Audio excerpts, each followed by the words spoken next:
Dito sa video na to ay day 11 na or episode 11 na ng aking fish trap mga master. Kailangan ko na pala itong ilipat sa bagong spot dahil kung napansin nyo nung nagpandaw ako nung day 10 ay may nakaharang na lambat sa aking fish trap. Kaya dito ay ililipat ko na yung fish trap ko sa bago nitong spot. Sana marami ulit ang mahuli kagaya ng mga nakaraang video ko. Kung di nyo pa napapanood yung mga nakaraang video ay i-click lang yung profile ko dyan sa baba. Makikita nyo yung mga video dyan. Heto, mabalik tayo sa paglalagay at pagpapandaw ng aking fish trap ngayong day 11 or episode 11.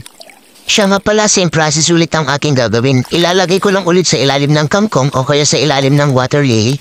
Tapos itatali na rin para hindi tangayin ng isda kung marami ang mahuhuli. Kaning lamig na pala yung ipapain ko dyan dahil ubos na yung feeds ko. Pinilabay ko kasi lahat ng nakaraan. Kung gusto mo malaman kung makakahuli ay tapusin ang buong video na to. Pero bago ang lahat, kung di ka pa nakafollow sa aming Facebook page at di ka pa nakasubscribe sa aking YouTube channel, ay, baka naman. The next day.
Ayun, nayupi.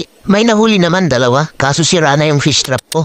Wala na talagang ginawang mabuti yung mga inggit na tao. Pinapakan to.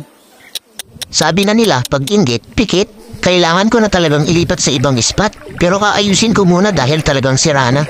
Hanggang dito lang muna mga master. Maraming salamat sa panonood. Kung nagustuhan mo ang video na to ay please like, comment, and share para mas marami pa tayong mahuli na isda. You know, fish on.